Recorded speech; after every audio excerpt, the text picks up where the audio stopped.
Well, you say that we diverted our troop strength from Afghanistan, didn't catch bin Laden, moved into Iraq, are fighting a civil war, a middle of a civil war now rather than fighting terrorism. But you also mentioned a second front. I think you're talking about a third front, really, the possibility of us going into Iran. Here is Vice President Cheney talking about Iran today.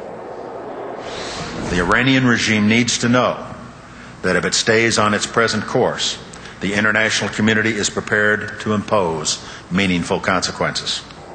Well, Mr. Murtha, I don't believe Vice President Cheney engages in bluffs, so what's he talking about? Well, it's unfortunate that we've heard so much rhetoric from the administration. We've heard this over and over and over again, and it does nothing but make it more difficult to solve the problem.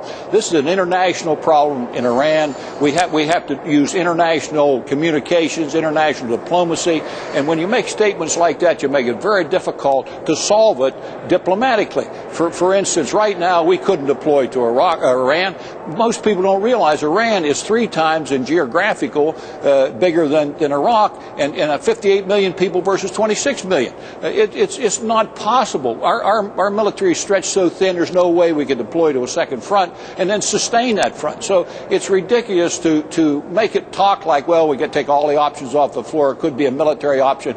There's no way we can do that. Now, our intelligence was so bad in Iraq that I don't believe we have better intelligence in Iran. And so if they're talking about using bombing strikes in Iran, you've got to have world support for that. The public is against us going into Iran. They're for getting out of Iraq, for heaven's sake. So, you know, the rhetoric, the biggest thing, Chris, the biggest argument I have with this administration, they've been overly optimistic about what's happening in Iraq. They keep saying things are going well. The president said mission accomplished. Since he said mission accomplished, we've lost 2,000 people in Iraq. We have 20,000 casualties in Iraq. And they keep saying we don't need this many people. We're not going to redeploy. The Iraqis had their election. Let them take over. We've got to give them guidelines and a timeline to say, okay, folks, this is your government. You've got to fight for your democracy. If you want democracy, you've got to fight for it. Well, let me talk about Iran, because you know something about this military situation. I expect a lot. If we were to do a surgical strike on Iraq, or Iran rather, and knocked out what we thought were their nuclear facilities and set them back a couple years, what would be the danger to America in that kind of approach? Well, in the first place, Chris, I don't think it's necessary to even think about that in the near term. They're not close to having nuclear capability. So what we need to do is stress diplomatic relations. We need to work with Russia. We need to work with these other countries.